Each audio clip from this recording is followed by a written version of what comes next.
Wagah border पहुंचते ही शिहाब चित्तूर के साथ वही हुआ जिसका डर था। छूट गए सभी दोस्त और यार, अकेले पाकिस्तान में एंट्री कर गए शिहाब।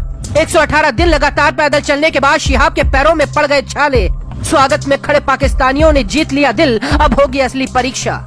2 जून 2022 को केरल के मलप्पुरम जिले से निकले शिहाब चित्तूर ने 118 दिन बाद 3000 किलोमीटर का सफर तय कर लिया है और वो वाघा बॉर्डर पहुंच चुके हैं। रात में किसी भी वक्त शिहाब पाकिस्तान में एंट्री कर सकते हैं। शिहाब चित्तूर को अब पाकिस्तान को पार करना है और इसके बाद ईरान के एक छोर में एंट्री लेकर दूसरे तक पहुंचना होगा, जबकि शिहाब इराक और कुवैत के एक छोटे से हिस्से से होकर निकलेंगे। इसके बाद सऊदी अरब में भी एक कोने से एंट्री करने के बाद दूसरे कोने पर मक्का शहर जाना होगा। इस पूरे सफर को तय करने में शिहाब को अभी भी 5600 किलोमीटर चलना होगा। अब तक शिहाब हिंदुस्तान में थे, उनके साथ 3000 किलोमीटर के सफर में उनके साथ थे। हर राज्य के लोग शिहाब चित्तूर के साथ पैदल चलकर उनका हौसला बढ़ाने में लगे थे।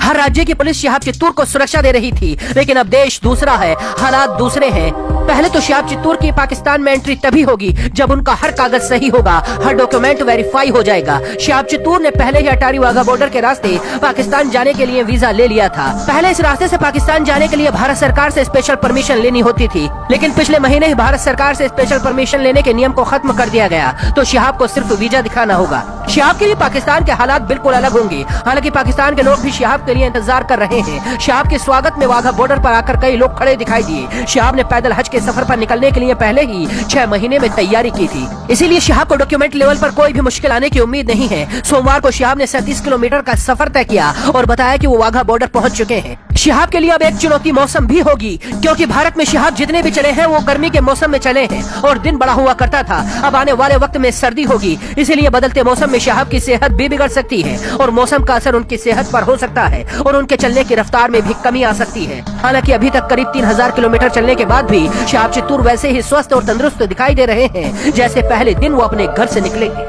शिहाब की इस पैदल हज यात्रा का भारत समेत कई देशों में चर्चा है।